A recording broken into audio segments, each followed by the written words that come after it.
Frika nuk të mbron gjithmonë. Ndonjëherë, ajo është burgu që ke ndërtuar vetë rreth jetës tënde. Të frikson dështimi, dhe për këtë arsye nuk provon. Të frikson refuzimi, dhe për këtë arsye nuk flet. Të frikson humbja, dhe për këtë arsye nuk dashuron.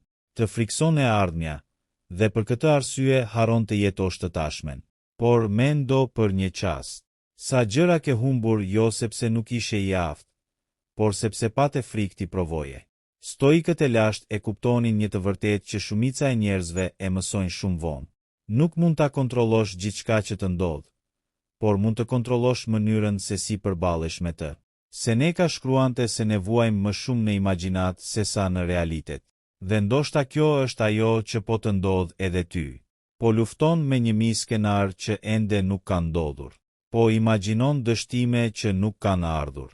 Po trembesh nga njerëz që ndoshta nuk do të gjykojnë kurrë.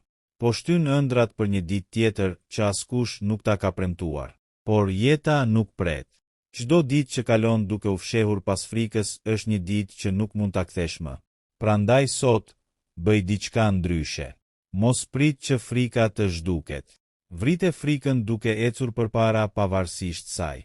Sepse guximi nuk do të thotë të mos kesh frikë. Guximi do të thotë të thuash, kam frikë, por do ta bëj gjithsesi. Dhe pikërisht aty fillon jeta jote e vërtetë. E se prit të e se kesh frikë. Ka një gabim që njerëzit bëjnë gjithë jetën. Ata mendojnë se një ditë do të zgjohen dhe frika do të jetë zhdukur.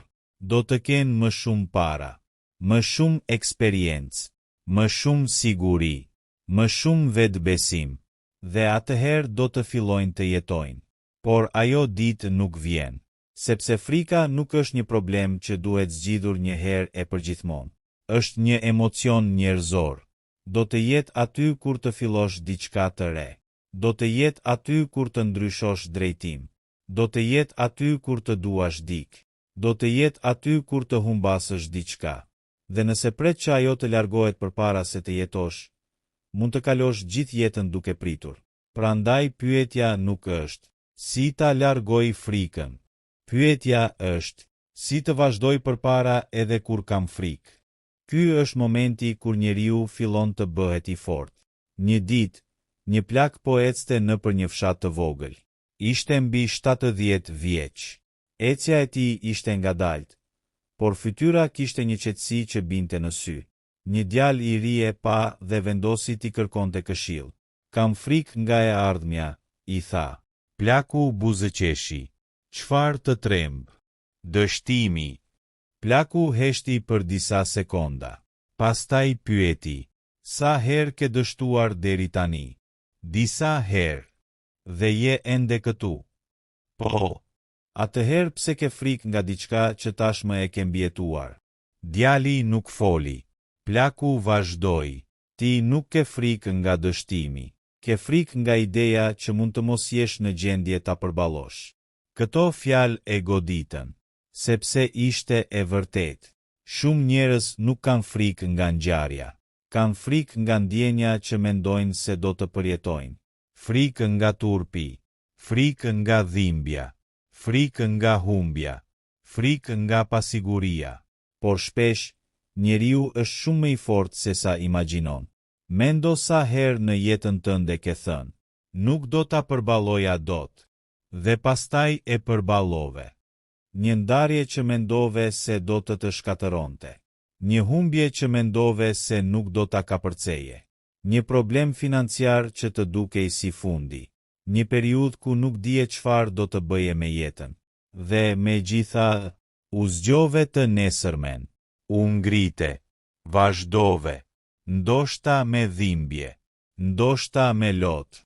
Ndoshta pa e ditur se ku do të përfundoje. Por vazhdove. Kjo do të thotë se brenda teje ekziston një forcë që shpesh e harron. Dhe ndoshta sfida jote e radhës nuk kërkon një version perfekt të vetes. Kërkon vetëm atë version tënd që thotë, do të provoj. Stoicizmi nuk të mëson të bëhesh i ftohtë, të mëson të bëhesh i qëndrueshëm. Ka një ndryshim të madh. Njeriu i ftohtë nuk ndjen. Njeriu stoik ndjen, por nuk lejon që emocionet t'i marrin kontrollin. Ai mund të ketë frikë dhe përsëri të veprojë. Mund të jetë i trishtuar dhe përsëri të vazhdojë. Mund të humbas dhe përsëri të rindërtojë. Mund të jetë i zemëruar dhe përsëri të zgjedhë fjalët e tij. Kjo është disiplinë. Dhe disiplina është ajo që mbetet kur motivimi zhduket. Sepse motivimi është i bukur, por nuk është i besueshëm. Sot mund të zgjohesh plot energji dhe të thuash: do ta ndryshoj jetën time. Nesër mund të jesh i lodhur. Pas nesër mund të kesh dyshime. Një javë më vonë mund të kesh humbur dëshirën. Nëse vepron vetëm kur ndihesh mirë, do të jetosh sipas humorit. Por nëse mëson të veprosh edhe kur nuk ke dëshirë, fillon të kontrollosh jetën tënde. Kjo është arsyeja pse njerëzit e disiplinuar shpesh duken të jashtëzakonshëm. Jo sepse kanë më shumë vullnet, por sepse nuk negociojnë me veten për çdo gjë. Ata kanë vendosur, dhe kur vendimi është marrë, nuk diskutohet çdo mëngjes. Nëse ke vendosur të ushtrohesh, nuk pyet veten çdo ditë: a kam qejf sot? Nëse ke vendosur të mësosh, nuk pret frymëzimin. Nëse ke vendosur të largohesh nga një zakon që po të shkatëron, nuk pret momentin perfekt. Thjesht vepron, sepse një jetë e fortë ndërtohet nga vendime të vogla të përsëritura, jo nga një moment i vetëm heroik. Dhe tani duhet të kuptosh diçka shumë të rëndësishme. Frika ushqehet nga shmangia. Sa më shumë që shmang diçka, aq më e madhe duket. Nëse ke frikë të flasësh para njerëzve dhe gjithmonë shmang prezantimet, frika rritet. Nëse ke frikë të fillosh një projekt dhe gjithmonë e shtyn, projekti fillon të duket edhe më i madh. Nëse ke frikë të marrësh një vendim dhe vazhdon ta shtysh, mendja fillon të krijojë qindra skenar. Por sapo përballesh me frikën, diçka ndryshon. Ndoshta nuk zhduket, por bëhet më e vogël, sepse truri yt merr një mesazh të ri. Unë mund ta përballoj këtë. Prandaj, mos u përpiq të luftosh të gjitha frikrat e tua menjëherë. Zgjidh vetëm një gjë që e ke shtyr, një telefonat, një bisedë, një aplikim, një projekt, një vendim, një hap, dhe bëje. Jo sepse je i sigurt se do të funksionoj, por sepse nuk dëshiron më të jesh rob i frikës. Dhe këtu vjen një nga mësimet më të forta të stoicizmit. Mos e humb të tashmen duke u shqetësuar për një të ardhme që nuk ekziston ende. Sa herë ke shkatëruar një ditë të bukur duke menduar për një problem të së nesërmes? Sa mbrëmje ke kaluar duke imagjinuar skenar? Po sikur të ndodh kjo, po sikur të humbas punën, po sikur të sëmurem, po sikur marrëdhënia të dështoj, po sikur gjithçka të shkoj keq. Dhe ndërkohë, asgjë nuk ka ndodhur. Ti thjesht ke vuajtur një herë në imagjinat. Dhe kur problemi real vjen, nëse vjen, mund të kesh harxuar tashmë gjithë energjinë duke u friksuar prej tij. Kjo nuk është forcë. Kjo është të jetosh 2 herë të njëjtën dhimbje. Një herë në mendje dhe një herë në realitet. Prandaj kthehu te e tashmja. Kur ha, kur ecën, ec. Kur flet me dik, dëgjoje. Kur punon, puno. Kur je me familjen, je aty. Mos e lër mendjen të jetojë gjithmonë në një të ardhme imagjinare.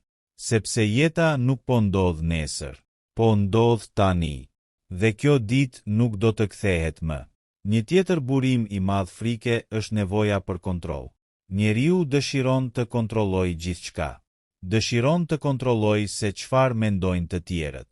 Dëshiron të kontrollojë rezultatin. Dëshiron të kontrollojë të ardhmen. Dëshiron të kontrollojë se kush do ta dojë. Dëshiron të kontrollojë nëse do të fitojë. Por sa më shumë përpiqesh të kontrollosh gjërat që nuk varen nga ti, aq më shumë ankth krijon. Stoikët e ndanin jetën në 2 pjesë. Gjërat që varen nga ne dhe gjërat që nuk varen nga ne. Veprimi yt varet nga ti. Rezultati jo gjithmonë. Përpjekja varet nga ti. Reagimi i të tjerëve jo. Karakteri yt varet nga ti. Mendimi i botës jo. Dhe kur e kupton këtë, një peshë e madhe largohet nga supet. Nuk ke pse të kontrollosh gjithë botën. Duhet të kontrollosh veten. Imagjino sikur ke mbjell një pemë. Ti mund të zgjedhësh tokën, mund ta mbjellësh farën, mund ta ujitësh, mund ta kujdesesh, por nuk mund të bërtasësh. Rritu më shpejt. Pema ka ritmin e saj. Jeta është njësoj. Ti mund të bësh punën, mund të japësh më të mirën, mund të jesh i disiplinuar, por rezultati mund të vonojë. Dhe këtu shumë njerëz dorëzohen. Jo sepse nuk janë të aftë, por sepse duan shpërblimin me njëherë. Por durimi është një formë force. Ndoshta sot po kalon një periudhë ku duket sikur asgjë nuk po ndryshon. Po punon, por nuk sheh rezultate. Po përpiqesh, por nuk po merr atë që dëshiron. Po lufton me veten. Dhe po pyet, a ja vlen? Mos e mat gjithmonë përparimin me atë që shikon. Ndonjëherë ndryshimi ndodh brenda teje përpara se të shfaqet jashtë. Po bëhesh më i duruar, më i disiplinuar, më i fortë, më i qetë, më pak i varur nga mendimi i të tjerëve. Këto janë fitore, edhe nëse askush nuk i sheh. Dhe një ditë do të kuptosh se frika që dikur të ndalonte nuk ka më të njëjtën fuqi. Jo sepse jeta u bë më e lehtë, por sepse ti u bëre më i fortë. Kjo është pika ku duhet të arrish. Jo një jetë pa probleme, por një mendje që nuk thyhet nga çdo problem. Një zemër që mund të përjetojë dhimbje pa humbur shpresën. Një karakter që nuk ndryshon sa herë që bota bëhet e vështirë. Prandaj sonte, kur të jesh vetëm me mendimet e tua, bëj vetes një pyetje. Çfarë do të bëja nesër nëse nuk do të kisha frikë? Mos u përgjigj shpejt. Mendoje. Ndoshta do të telefonosh dik. Ndoshta do të largohesh nga diçka. Ndoshta do të fillosh një projekt. Ndoshta do t'i thuash dikujt të vërtetën. Ndoshta do të ndryshosh jetën tënde. Dhe tani pyetja e dytë është edhe më e rëndësishme. A mund ta bëj atë edhe pse kam frikë? Nëse përgjigjja është po, atëherë nuk ke pse të presësh më.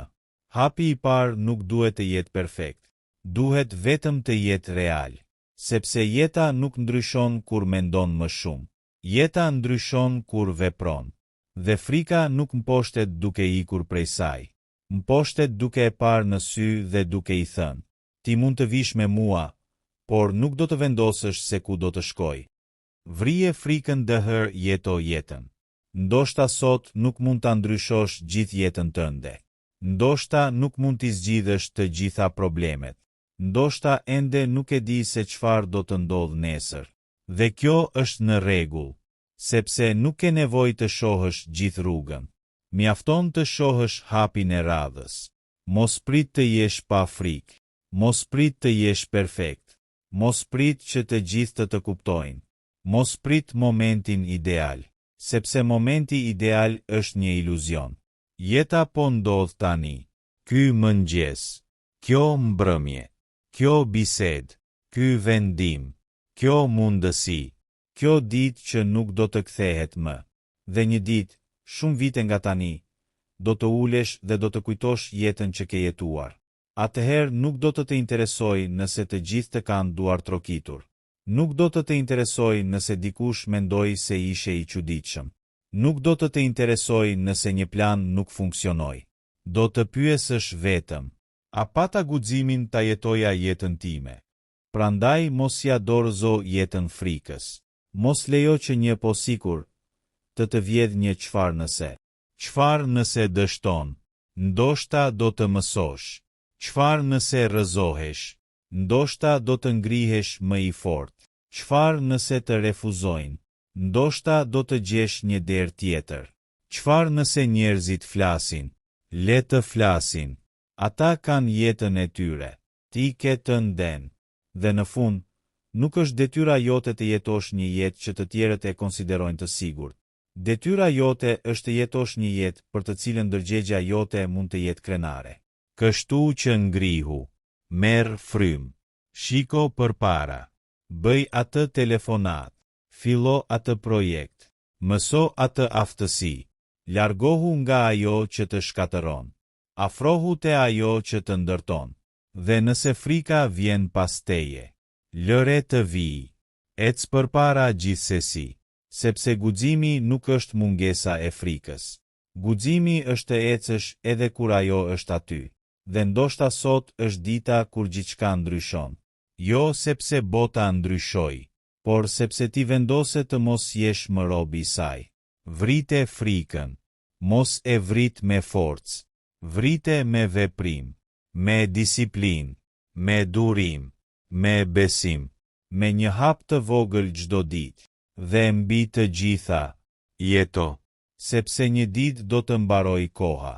Dhe atëherë do të kuptosh se gjëja më e shtrenjtë që kishe nuk ishin parat, nuk ishte fama, nuk ishte statusi, ishte koha. Dhe ti e kishe vetëm një herë. Prandaj mos e harxho duke pasur frikë nga jeta. Jetoje. Nëse kjo video të dha një arsye për të mos u dorëzuar, shkruaj në komente. E ke të rebe i frikës. Dhe mos e shkruaj vetëm për videon. Shkruaje si një premtim ndaj vetes. Sepse ndryshimi fillon në momentin kur vendos se frika nuk do të marrë më vendime në emrin tënd.